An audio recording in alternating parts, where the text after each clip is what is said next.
ఏ colour నచ్చుతుంది pick చేసుకోండి.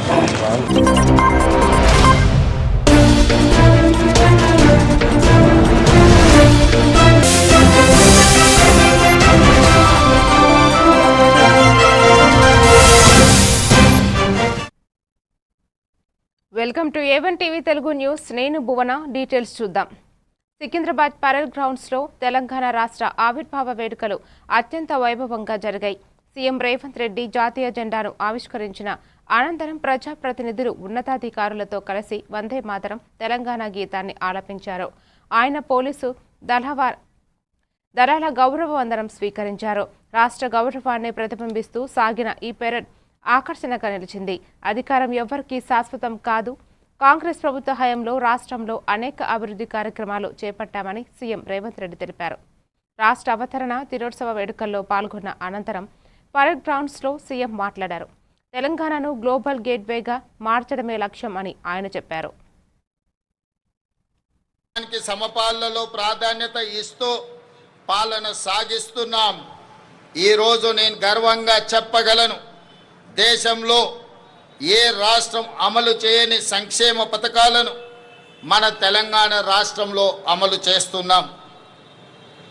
అభివృద్ధి సంక్షేమం ఒక ఎత్తు, ఆత్మగౌరవం, స్వేచ్ఛ, సామాజిక న్యాయం మరో ఎత్తు. తెలంగాణ ఆవిర్భావ ఒక ప్రత్యేక ఘట్టం. దశాబ్దాలు ఉద్యమం చేసి రాష్ట్రాన్ని సమాజ ఆకాంక్షలకు మేము వారధులం. అందుకే మీరిచ్చిన ఈ అవకాశాన్ని మేము అధికారం అని సంబోధించడం లేదు, మమ్మల్ని మేము పాలకులుగా అనుకోవడం లేదు, మీకు సేవకులుగా బాధ్యత నిర్వహిస్తున్నాం.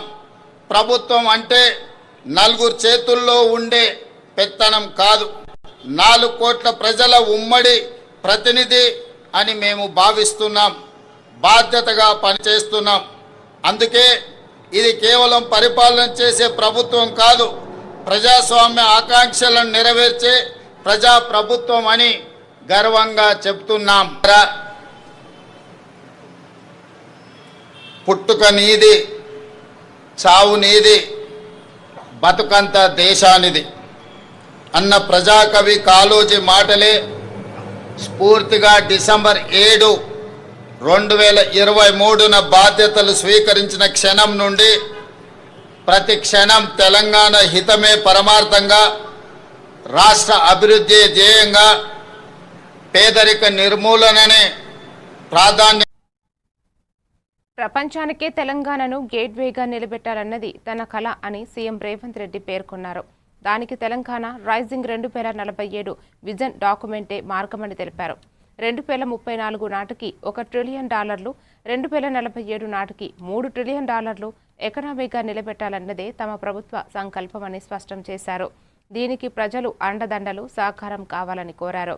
ప్రజల ఆశీర్వాదంతో ఈ లక్ష్యాన్ని చేరుకుంటామని విశ్వాసం వ్యక్తం చేశారు. తెలంగాణ అభివృద్ధికి ప్రతి ఒక్కరూ పునరంకితం కావాలని పిలుపునిచ్చారు. January 2024 Davos Summit and secured MOUs worth 40.2.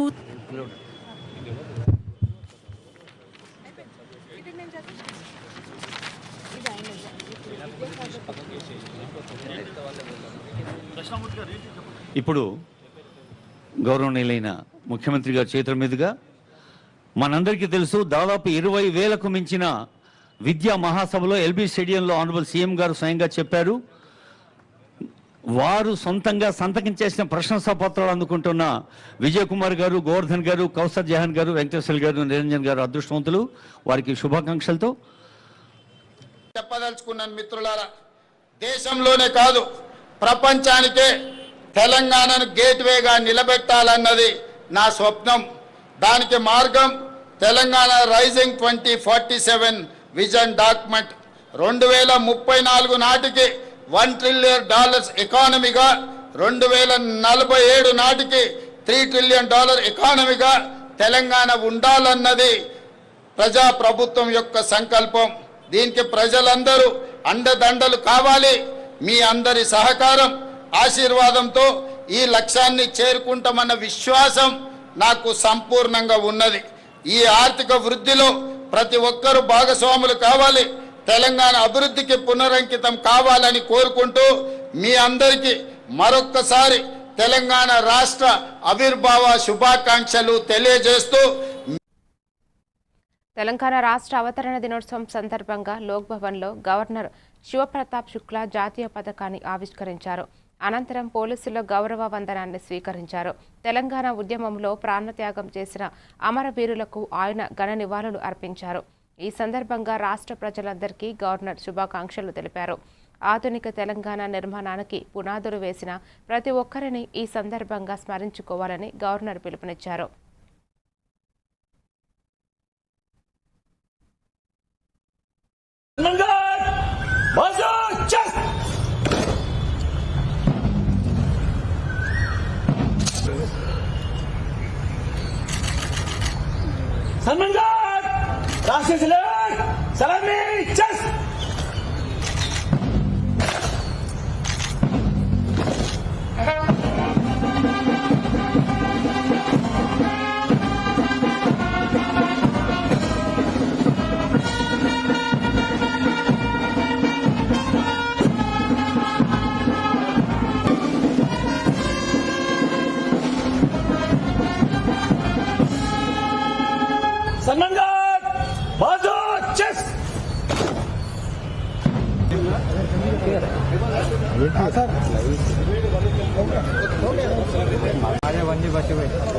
General ఏముండదు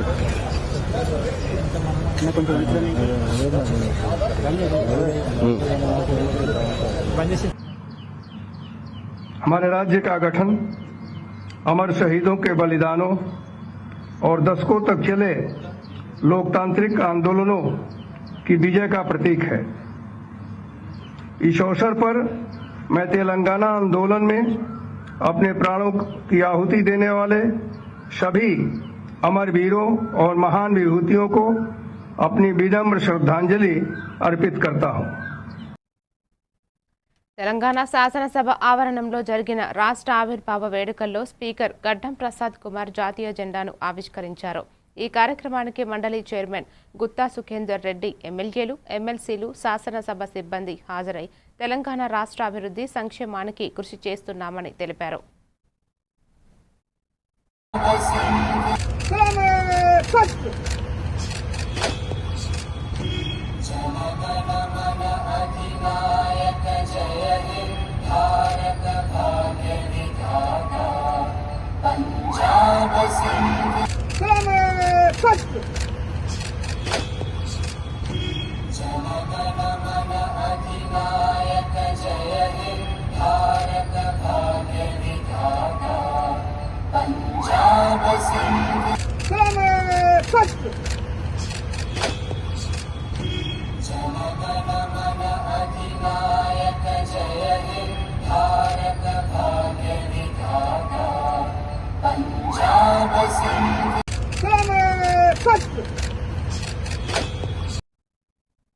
అభివృద్ధి సంక్షేమం ధ్యేయంగా తెలంగాణలో ప్రజాపాలన నడుస్తోందని, ప్రజలకు ఆకాంక్షలకు అనుగుణంగా పాలన సాగుతోందని టీపీసీసీ చీఫ్ మహేష్ కుమార్ గౌడ్ అన్నారు. గాంధీ భవన్లో నిర్వహించిన తెలంగాణ రాష్ట్ర అవతరణ దినోత్సవ వేడుకలకు ఆయన హాజరయ్యారు. ఈ సందర్భంగా జాతీయ జెండా ఆవిష్కరణ చేసిన ఆయన అనంతరం మాట్లాడుతూ ఎన్నో ఆశలు, ఆశయాలు, ఆకాంక్షలకు అనుగుణంగా ప్రత్యేక రాష్ట్రం కల సాకారమైందన్నారు. పేదవాడి అభ్యున్నతి ధ్యేయంగా ముందుకు వెళతామన్నారు.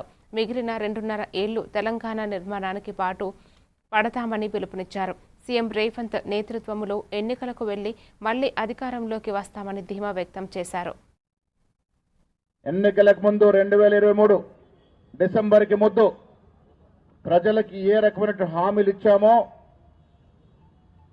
ఏ రకమైనటువంటి కలల్ని సాకారం చేస్తామని చెప్పినామో, ఈ 2.5 ఏళ్ల సమయంలో 8.5 లక్షల కోట్ల అప్పు నెత్తిన పొట్టిపోయినప్పటికీ కూడా రాష్ట్ర ముఖ్యమంత్రి రేవంత్ రెడ్డి గారు, ఉప ముఖ్యమంత్రి బట్టి విక్రమార్క గారు శ్రమ పడి ఏది కూడా జారవిడ్చకుండా ఆనాటి మహిళలకు ఉచిత బస్సు నుంచి నేటి సన్న బియ్య కార్యక్రమం వరకు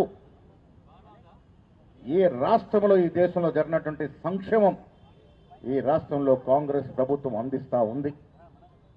అభివృద్ధి విషయంలో దూరదృష్టి వివరించడం వల్ల ముఖ్యమంత్రి నేతృత్వంలో దాదాపు 6 లక్షల కోట్ల పైన విదేశీ పెట్టుబడులు రావడం అంటే ఆషామాషి కాదు. ఒకవైపు అభివృద్ధి, ఒకవైపు సంక్షేమం, రెండు కూడా సమానంగా ఈ రాష్ట్రంలో దూసుకుపోతున్నటువంటి సందర్భం. ఇవాళ స్వాతంత్ర్యంలో తెలంగాణ ఉద్యమంలో కూడా అంతంత మాత్రంగా ఉన్న బీజేపీ నాయకులు మాయ మాటలు చెప్పి ప్రజల్ని మభ్యపెడతా ఉన్నారు. మిత్రులారా, మీ ద్వారా తెలంగాణ ప్రజలకి మన్నవి చేస్తా ఉన్నాను. ఈ రాష్ట్రం అన్ని కులాలకి, అన్ని మతాలకి ఆతిథ్యం ఇచ్చినట్టు రాష్ట్రం. నిజాంకి ముందు నుంచి కూడా రేవంత్ రెడ్డి నేతృత్వం మళ్ళీ ఎన్నికలకు వెళ్తాం. 100కి తగ్గకుండా సీట్లు తెచ్చుకొని గెలుచుకొని తెలంగాణ రాష్ట్ర ఆవిర్భావ దినోత్సవాన్ని పురస్కరించుకుని బీఆర్ఎస్ వర్కింగ్ ప్రెసిడెంట్ కేటీఆర్ రాష్ట్ర ప్రజలకు శుభాకాంక్షలు తెలియజేశారు. దశాబ్దాల తరబడి సాగిన వివక్ష, అవమానాలు, అనుచిత వేతనకు ముగింపు పలికిన జూన్ 2వ తేదీ తెలంగాణ చరిత్రలోనే అత్యంత అద్భుతమైనదని ఆయన అభివర్ణించారు. అమరవీరుల త్యాగాలు, ఉమ్మడి ఆత్మగౌరవ పోరాటం వల్లే తెలంగాణ ప్రజలు విముక్తి సాధించారని కేటీఆర్ ఈ సందర్భంగా గుర్తు చేశారు. తెలంగాణ భవన్లో జరిగిన వేడుకల్లో ఆయన జాతీయ జెండాను ఆవిష్కరించారు. కేసీఆర్ నేతృత్వంలోని బీఆర్ఎస్ ఎల్లప్పుడూ తెలంగాణ ప్రగతి, ప్రజల సంక్షేమమే ఏకైక లక్ష్యంగా పనిచేస్తుందని స్పష్టం చేశారు. నేటికి తమ పార్టీ ప్రజలు గొంతుకగా నిలుస్తూ తెలంగాణ అస్తిత్వానికి, ప్రగతికి ఒక రక్షణ కవచంలా నిలబడిందని పేర్కొన్నారు. మే 17 మార్గం నుంచి తప్పుకోను, ఎత్తిన జెండా దించను, దించితే రాళ్లతో కొట్టి చంపే అధికారం మీకే ఇస్తున్నా అన్న ఒక్క నాయకుడు భారతదేశంలో ఎవరైనా ఉన్నారా? That is KCR. సింహగర్జన చేసిన రోజు ఏప్రిల్ 17, 2001.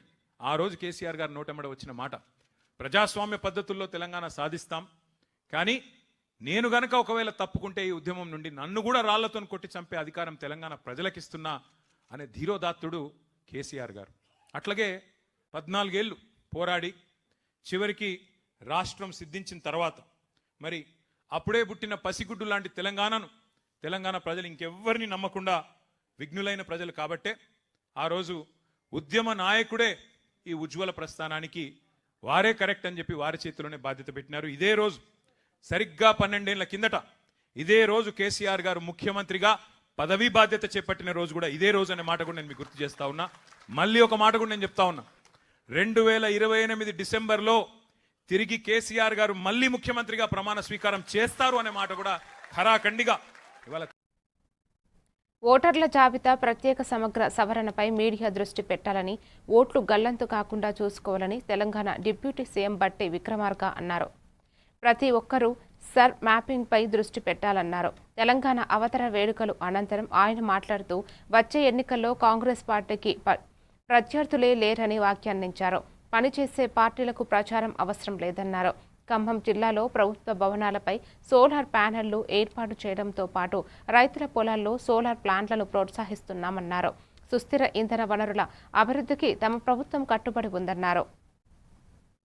జిల్లాలో భవిష్యత్ విద్యుత్ అవసరాలను దృష్టిలో ఉంచుకొని 105 అదనపు డిస్ట్రిబ్యూషన్ ట్రాన్స్ఫార్మర్లు, 65 అధిక సామర్థ్యం కల డిస్ట్రిబ్యూషన్ ట్రాన్స్ఫార్మర్లు ఏర్పాటు చేయడం జరిగింది. అలాగే వివిధ 33/11 kV సబ్ స్టేషన్లో 16 పవర్ ట్రాన్స్ఫార్మర్లను 20 కోట్లతో, 12 అదనపు పవర్ ట్రాన్స్ఫార్మర్లను 110 కోట్లతో ఏర్పాటు చేశాం. వినియోగదారులకు నిరంతరాయ విద్యుత్ సరఫరా కోసం 36 ఇంటర్ లింకింగ్ లైన్లను 15.9 కోట్ల వ్యయంతో నిర్మిస్తున్నాం. ఖమ్మం జిల్లాలో 31 కొత్త 33/11 kV సబ్ స్టేషన్లను 100 కోట్ల రూపాయల నిధులు మంజూరు చేయడం జరిగింది. మధిర పట్టణంలో భూగర్భ కేబులింగ్ పనులు చేపడుతూ పట్టణాన్ని మరింత సురక్షితంగా, ఆధునికంగా మార్చుతున్నాం. 2030 నాటికి పునరుత్పాదక విద్యుత్ రంగంలో 20,000 మెగావాట్ల ఉత్పత్తి, దాదాపు 2 లక్షల కోట్ల పెట్టుబడులు, 1,15,000 కొత్త ఉద్యోగాల కల్పన లక్ష్యంగా గ్రీన్ ఎనర్జీ పాలసీ 2025ని ప్రవేశపెట్టాం. ఖమ్మం జిల్లాలోని 2,718 ప్రభుత్వ భవనాలపైన 58 మెగావాట్ల విద్యుత్ ఉత్పత్తి చేసేందుకు వీలుగా సోలార్ ప్యానల్స్ ఏర్పాటుకు కార్యాచరణ సిద్ధం చేస్తున్నాం. పీఎం కుసుమ్ పథకం కింద ఖమ్మం జిల్లాలోని 55 మంది రైతుల పొలాల్లో 92 మెగావాట్ల సోలార్ విద్యుత్ ప్లాంట్ ఏర్పాటుకు పవర్ పర్చేజ్ అగ్రిమెంట్ PPAL ని కుదుర్చుకోవటం జరిగింది. సోలార్ స్వయం సమృద్ధి లక్ష్యంగా బోనకల్ మండలంలోని 22 గ్రామాలలో పాటు సిరిపురం, లక్ష్మీపురం, చెరువుమాద, నాగారం, రఘునాథపాలెం, శ్రీరామగిరి, లచ్చగూడెం గ్రామాలను పైలట్ ప్రాజెక్ట్ కింద ఎంపిక చేయడం జరిగింది. బోనకల్ మండలంలో 71 పనులకు 16.04 కోట్ల వ్యయంతో మంజూరు చేయగా సంబంధిత పనులు వేగంగా కొనసాగుతున్నాయి. రాష్ట్రంలో గ్రీన్ ఎనర్జీని ప్రోత్సహించేందుకు తెలంగాణ రాష్ట్రంలో తెలంగాణ రాష్ట్ర ఏర్పాటులో ప్రధాన పాత్ర బీజేపీదేని కేంద్ర హోంశాఖ సహాయ మంత్రి బండి సంజయ్ అన్నారు. బీజేపీ స్టేట్ ఆఫీసులో తెలంగాణ రాష్ట్ర ఆవిర్భావ దినోత్సవాన్ని వేడుకలు నిర్వహించారు. ఈ సందర్భంగా కార్యక్రమంలో బండి సంజయ్ మాట్లాడుతూ బీజేపీ సహకారం వల్లే తెలంగాణ రాష్ట్రం ఏర్పాటైందని ధీమా వ్యక్తం చేశారు. రాష్ట్ర సాధన కోసం బీజేపీ పోరాటం చేసిందన్నారు. బీజేపీ పాలిత రాష్ట్రాల్లో అభివృద్ధి చెందుతుందంటే నీతి నిజాయితీతో, కమిట్మెంట్ తోని, ఒక నిబద్ధతతోని ఆయా రాష్ట్రాల్లో ప్రభుత్వం అవినీతి రహిత ప్రభుత్వాలుగా ఇవాళ ముందుకు సాగుతున్నాయి కాబట్టి అభివృద్ధి చెందుతుంది. ఇవాళ తెలంగాణ రాష్ట్రం పూర్తి అవినీతిమయమైంది. బీఆర్ఎస్ పార్టీ పాలన అవినీతే, కాంగ్రెస్ పార్టీ పాలన అవినీతే. ఇటువంటి పరిస్థితుల్లో ఇచ్చే ప్రభుత్వానికి అధికారం ఇవ్వండి, నిధులు ఇచ్చే ప్రభుత్వానికి అధికారం ఇవ్వండి, నిజాయితీగా పాలించే ప్రభుత్వానికి అధికారం ఇవ్వండి, నిబద్ధతతో పాలించే ప్రభుత్వానికి అధికారం ఇవ్వండి, కమిట్మెంట్ తో మీ గురించి ఆలోచించే ప్రభుత్వానికి అధికారం ఇవ్వండి. 10 సంవత్సరాలు తెలంగాణ రాష్ట్రాన్ని సాధించుకున్న తర్వాత 10 సంవత్సరాలు బీఆర్ఎస్ పార్టీ ఈ రాష్ట్రాన్ని పాలించింది. కేవలం ఒక కుటుంబము ఆదాయం పెరిగింది తప్ప ఏదో చీమలు పెట్టిన పుట్టలో పాము జొరినట్టు కేసీఆర్ కుటుంబం ఇలా తెలంగాణలో జొర్రి, ఉద్యమకారుల రూపంలో ఇలా తెలంగాణలో జొర్రి ఇవాళ తెలంగాణ రాష్ట్రాన్ని ఏ విధంగా దోసుకున్నారు, ఏ విధంగా లక్షల కోట్ల ఆస్తులు సంపాదించుకున్నారో ఇవాళ తెలంగాణ రాష్ట్ర సమాజం ఆలోచించాల్సిన అవసరం ఉంది. తెలంగాణ రాష్ట్రం ఏర్పడింది బీఆర్ఎస్ పార్టీ వల్ల కాదు. ఇవాళ తెలంగాణ రాష్ట్రం ఏర్పడేది భారతీయ జనతా పార్టీ సహకారం వల్ల, భారతీయ జనతా పార్టీ యొక్క విధానం వల్ల, భారతీయ జనతా పార్టీ యొక్క నినాదం వల్ల. 1400 మందిని బలి తీసుకుంటే తప్ప కాంగ్రెస్ పార్టీ తెలంగాణ రాష్ట్రాన్ని ఇవ్వాలి. 1400 బలి తీసుకున్న సందర్భంలో ఇవాళ సుష్మా స్వరాజ్ గారి పార్లమెంట్ సాక్షిగా మీరు తెలంగాణ ఇస్తారా, లేకుంటే మేమే ప్రైవేట్ బిల్లు పెడతాం, లేకుంటే మేమే తెలంగాణ రాష్ట్రాన్ని సాధించుకుంటామని చెప్పి సుష్మా స్వరాజ్ గారు హెచ్చరిస్తే తప్ప కాంగ్రెస్. తెలంగాణ 12వ ఆవిర్భావ దినోత్సవం సందర్భంగా రాష్ట్ర ప్రజలకు తెలంగాణ రాష్ట్ర సేనా చీఫ్ కల్వకుంట్ల కవిత శుభాకాంక్షలు తెలిపారు. స్వరాష్ట్రం కోసం ప్రాణాన్ని అర్పించిన అమరవీరులకు, ఉద్యమకారులకు ఆమె ఘన నివాళులు అర్పించారు. బంజారా హిల్స్లోని పార్టీ కార్యాలయంలో ఆమె జాతీయ జెండాను ఆవిష్కరించారు. అనంతరం కవిత మాట్లాడుతూ తెలంగాణ ఉద్యమంలో పాల్గొన్న ప్రతి ఒక్కరికి సరైన గుర్తింపు, గౌరవం దక్కాలని ఆమె కోరారు. అలాగే జూలై 2వ తేదీలోపు అమరవీరుల కుటుంబాలకు పూర్తి స్థాయిలో న్యాయం చేయాలని, తెలంగాణ ఉద్యమ స్ఫూర్తిని భావితరాలకు అందించేలా చర్యలు తీసుకోవాలని డిమాండ్ చేశారు.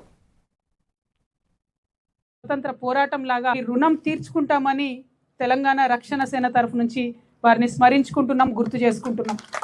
అదేవిధంగా తెలంగాణ ఉద్యమకారులు ఎవరైతే తమ ఉద్యోగాలను వదిలిపెట్టి తమ ఆస్తులు నమ్ముకొని మరొక స్వతంత్ర సమరయోధుల్లాగా, మరొక స్వతంత్ర పోరాటంలాగా తెలంగాణ రాష్ట్ర సాధన కోసం పనిచేసినటువంటి ఉద్యమకారులందరికీ కూడా హృదయపూర్వకంగా ఉద్యమాభివందనాలు. తెలంగాణ ఉద్యమానికి కూడా ఒక దిక్సూచిలాగా ఉండి తెలంగాణ ఉద్యమానికి మంచి సైద్ధాంతిక ప్రాతిపదికనిచ్చినటువంటి ప్రొఫెసర్ జయశంకర్ గారిని ప్రత్యేకంగా తలుచుకుంటా ఉన్నాం. వారిని గత 12 సంవత్సరాలుగా మనము హైదరాబాదులో విగ్రహం పెట్టి గౌరవించుకోలేకపోయినాం. మనము తెలంగాణ జాగృతి సంస్థగా 4 జిల్లాల్లో జయశంకర్ సార్ విగ్రహాలు పెట్టుకుంటూ వారిని గుర్తు చేసుకుంటూ వారి పుట్టినరోజు నాడే తెలంగాణ జాగృతి యొక్క ఆవిర్భావ దినోత్సవంగా చేసుకుంటూ వారి స్మృతులను ఈ తెలంగాణ ప్రజలు ఎన్నటికీ కూడా మర్చిపోకుండా మన సంస్థ కాపాడుకుంటూ వచ్చింది. అందుకనే తెలంగాణ జాగృతి నుండి ప్రభుత్వానికి మేము ఒక విజ్ఞప్తి చేసినాము. ఇవాళ మరొకసారి మేము ఆవిర్భావ దినోత్సవ సందర్భంగా తెలంగాణ ప్రభుత్వానికి రాసినటువంటి లేఖలు, ఇచ్చినటువంటి డిజైన్లను చూపిస్తా ఉన్నాను. నేను ప్రొఫెసర్ జయశంకర్ గారి విగ్రహాన్ని ఈ విధంగా ఉండాలి అని చెప్పి మేము ఇప్పుడు కాదు 2014 నుండి ప్రయత్నం చేస్తూ వచ్చినాం. ఆనాటి ప్రభుత్వం పట్టించుకోలేదు. 2017లో ప్రత్యేకించి మున్సిపల్ శాఖకు ఉత్తర ప్రత్యుత్తరాలు జరిపి మరి ఈ ప్లేస్ను, ఈ ప్లాన్ను అన్నిటినీ కూడా ఇవ్వడం జరిగింది. ఇవాళ ఉన్నటువంటి ప్రభుత్వాన్ని మేము కోరేది ఏంటంటే ప్రొఫెసర్ జయశంకర్ గారు ఇచ్చినటువంటి ఒక సైద్ధాంతిక పునాది మీదనే తెలంగాణ ఉద్యమం గట్టిగా వేళ్ళూనుకొని నిలబడ్డది. దాన్ని ముందుకు నడిపించినటువంటి తెలంగాణ రాష్ట్రం సుభిక్షంగా ఉందని ఖైరతాబాద్ ఎమ్మెల్యే దానం నాగేందర్ వ్యాఖ్యానించారు. ఆయన మీడియాతో మాట్లాడుతూ ఏపీ ఉప ముఖ్యమంత్రి పవన్ కళ్యాణ్ ఆ రాష్ట్రంపై ఫోకస్ పెడితే బాగుంటుందని ఆయన అభిప్రాయపడ్డారు. అన్నదమ్ముల్లాగా ఉన్న రాష్ట్రాల మధ్య సభల పేరిట విద్వేషాలు, ప్రాంతీయ విభేదాలు రెచ్చగొట్టవద్దు అని ఎమ్మెల్యే దానం రాఘేందర్ సూచించారు. అందుకే తెలంగాణ ఇప్పుడు నేను చెప్పాను, సుభిక్షంగా తెలంగాణ అన్ని రంగాల్లో ముందుకు పోతున్నాడు. ఈ తరుణంలో మళ్ళీ ప్రాంత విభేదాలు కానీ ప్రాంత సమస్యల్ని లేవనెత్తి మంచిగా ఉన్నటువంటి ప్రశాంతంగా ఉన్నటువంటి తెలంగాణ మనము విడిపోయిన అన్నదమ్ముల్లాగా ఉన్నాము. విడిపోయిన ఆ ప్రేమ, ఆదర, అభిమానాన్ని కోల్పోలేదు. ఆ ప్రేమ, ఆదర, అభిమానాన్ని మనం కొనసాగించాలి. మనకు మళ్ళా ప్రాంతాలు విభేదించేటువంటి ప్రయత్నాలు జరిగితే కొంతమంది స్వార్థంతో ప్రయత్నం చేస్తూ ఉంటారు. దానికి పవన్ కళ్యాణ్ గారు అర్థం చేసుకొని ఈ రాష్ట్రం అన్ని రంగాల్లో ముందుకు పోతూ ఉంది. ఆంధ్రప్రదేశ్ కూడా అలాగే మరి చంద్రబాబు నాయుడు గారు నాయకత్వంలో ఆంధ్రప్రదేశ్ కూడా ఈరోజు అభివృద్ధి పథంలో నడుస్తున్నటువంటి ఈ తరుణంలో మీ ఫోకస్ అక్కడి నుంచి ఇక్కడ డైవర్ట్ చేస్తే అక్కడ అభివృద్ధి కుంటుపడేటువంటి ప్రమాదం ఉంటుందనే విషయాన్ని కూడా వాళ్ళు అర్థం చేసుకొని మన విడిపోయినా మనం ఒక సోదర భావంతో అన్నదమ్ముల్లాగా ఉన్నాం కాబట్టి అది కొనసాగించేటువంటి ప్రయత్నంలో అందరూ కూడా మనము బాగా మన నిమగ్నం కావాలని గతంలో తెలంగాణ ఉద్యమకారులని పరిష్కరించాలని మీరు చూశారు. అందులోనే ముఖ్యమంత్రి గారు ఆలోచించి మొన్న మహిళా కమిషన్ వేసినప్పుడు మరి శ్రీకాంత్ చారి గారి అమ్మాయి మా మదర్ని కూడా కమిటీ సభ్యులుగా వేయడం జరిగింది. అలాగా ఎవరైతే ఈ తెలంగాణ ఉద్యమంలో ప్రాణాలు కోల్పోయి తెలంగాణ ఉద్యమంలో భాగస్వాములై వారి ఆర్థిక పరిస్థితి ఏందో తెలుసుకొని ప్రభుత్వము ముందుకు పోవాలన్నటువంటి ఆలోచనతోని కేశవరావు గారి నాయకత్వంలో ఏదైతే కమిటీ వేసిందో ఆ కమిటీ నిష్పక్షపాతంగా పనిచేసి డేటా సెంటర్లు ఎక్కువ నీటిని ఖర్చు చేస్తాయని, వాటి వల్ల రాష్ట్రానికి నష్టం అంటూ వస్తున్న ఆరోపణలపై ఏపీ మంత్రి లోకేష్ స్పందించారు. గోదావరి నుంచి ఏటా 3000 టీఎంసీలు సముద్రంలోకి వెళ్తున్నామని, విశాఖలో నిర్మించే 6.5 గిగావాట్ల గూగుల్ డేటా సెంటర్కు 1 టీఎంసీ నీరు సరిపోతుందన్నారు. ఒక జీడబ్ల్యూ డేటా సెంటర్తో పోలిస్తే ఒక జీడబ్ల్యూ థర్మల్ ప్లాంట్ 7 రెట్లు ఎక్కువగా నీటిని వాడుకుంటుందని ముంబైలో జరిగిన ఒక కార్యక్రమంలో మంత్రి లోకేష్ వెల్లడించారు. Data center is bad and there's an extreme view that data center is good. So it's important to have conversations with people who believe that data centers are not good. Like, why do they believe that? Few examples of the US is a bad example for us in the country because we have one nation, one grid, which the US doesn't have. If you look at water, close to 3,000 TMCs of Godavari water flows into the sea every year. That's equivalent to the water consumption of whole of Vietnam, the whole of Brazil. The 6.5 gigawatts that we intend to build out in data center requires 1 TMC. So in comparison, a 1 gigawatt thermal plant consumes 7 times more water than 1 gigawatt data center. So all of us are talking about the data center, but no one's talking about the thermal plant. Like, just to put things in context, right? So it's important to have these conversations. It's important to have this conversation with the youngsters because it's their future, and rightfully so. They should have a voice at the table. So we are engaging with them. So my member of parliament, who represents that parliament where all the data centers are coming up in Visakhapatnam, is meeting with all these youngsters. He's having an open conversation with them to understand what's their fears, and then how can we sort of learn from it, and if there's any zoning or anything that needs to be further fine-tuned, we're willing to do that. But it's important to bring all of them across the table and give them a voice. Thank you for that. Coming to data center, I think it's very prevalent to have this conversation because they're completely two extreme views. Is data center good? Well, let me rephrase. There's an extreme view that data center is bad. Maharashtra CM Devendra Fadnavis భార్య అమృత ముంబై వీధుల్లో స్వయంగా auto నడిపి అందరినీ ఆశ్చర్యపరిచారు.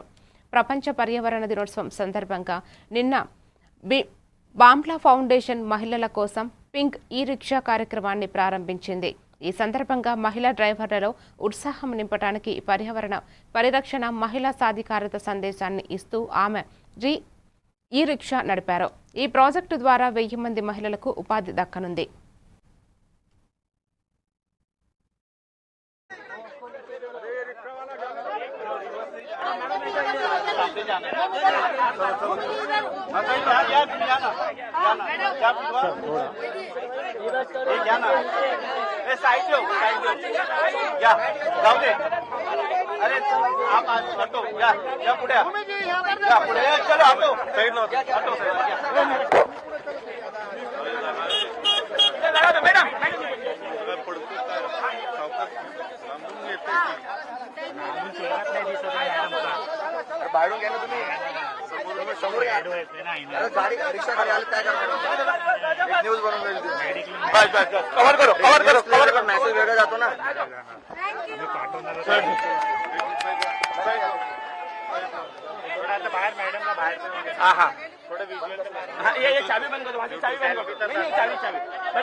తమిళనాడు రాజకీయాల్లో కీలక పరిణామం చోటు చేసుకుంది. మాజీ తమిళనాడు బీజేపీ అధ్యక్షుడు అన్నామలై పార్టీకి రాజీనామా చేశారు. ఈ మేరకు పార్టీ జాతీయ అధ్యక్షుడు నితిన్ నబీన్కు తన రాజీనామా లేఖను సమర్పించినట్లు తెలుస్తోంది. పార్టీ తరపున రాజ్యసభ సభ్యత్వం ఆఫర్ చేసినప్పటికీ ఆయన దానిని తిరస్కరించినట్లు రాజకీయ వర్గాలు చెబుతున్నాయి. ఈ నేపథ్యంలో మంగళవారం సాయంత్రం కేంద్ర హోంమంత్రి అమిత్ షాతో అన్నామలై భేటీ అయ్యే అవకాశం ఉన్నట్లు సమాచారం. ఈ పరిణామం తమిళనాడు బీజేపీలో చర్చనీయాంశంగా మారగా అన్నామలై భవిష్యత్తు రాజకీయ అడుగులపై ఆసక్తి నెలకొంది. ఆయన త్వరలోనే సొంత రాజకీయ పార్టీని ప్రకటించే అవకాశం ఉందన్న ప్రచారం కూడా జోరుగా సాగుతోంది.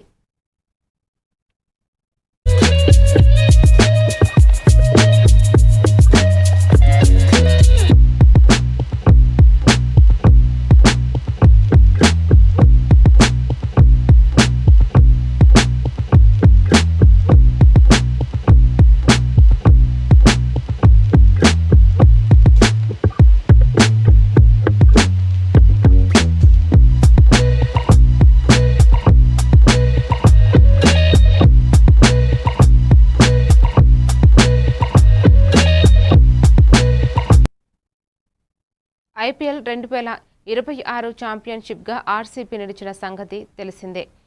ఈ క్రమంలో విరాట్ కోహ్లీ, అనుష్క శర్మ దంపతులు ఆధ్యాత్మిక పర్యటనకు వెళ్లారు. ఉత్తరప్రదేశ్లోని బృందావన్ ధామ్ను సందర్శించిన విరుష్క జంట అక్కడ ఆధ్యాత్మిక గురువు శ్రీ ప్రేమానందజీ మహారాజ్ ఆశీస్సులు తీసుకుంది. ఐపీఎల్ ప్రారంభానికి అంటే ముందు ఇదే ప్రాంతానికి వచ్చిన విరుష్క జంట ఇప్పుడు సక్సెస్ఫుల్గా టోర్నమెంట్ ఫినిష్ చేసుకుని మళ్లీ స్వామీజీ ఆశీస్సులు తీసుకున్నారు. ఈ నేపథ్యంలో వీళ్లకు సంబంధించిన ఫోటోలు, వీడియోలు వైరల్గా మారాయి.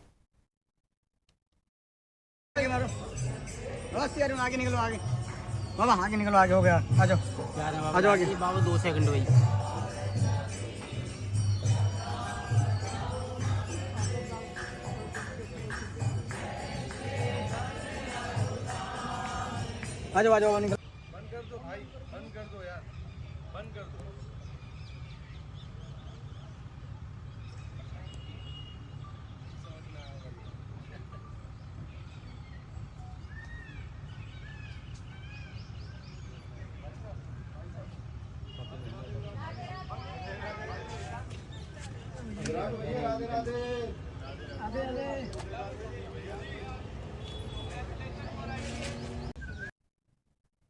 మరిన్ని అప్డేట్స్తో మళ్ళీ కలుద్దాం. Keep watching A1 TV Telugu news.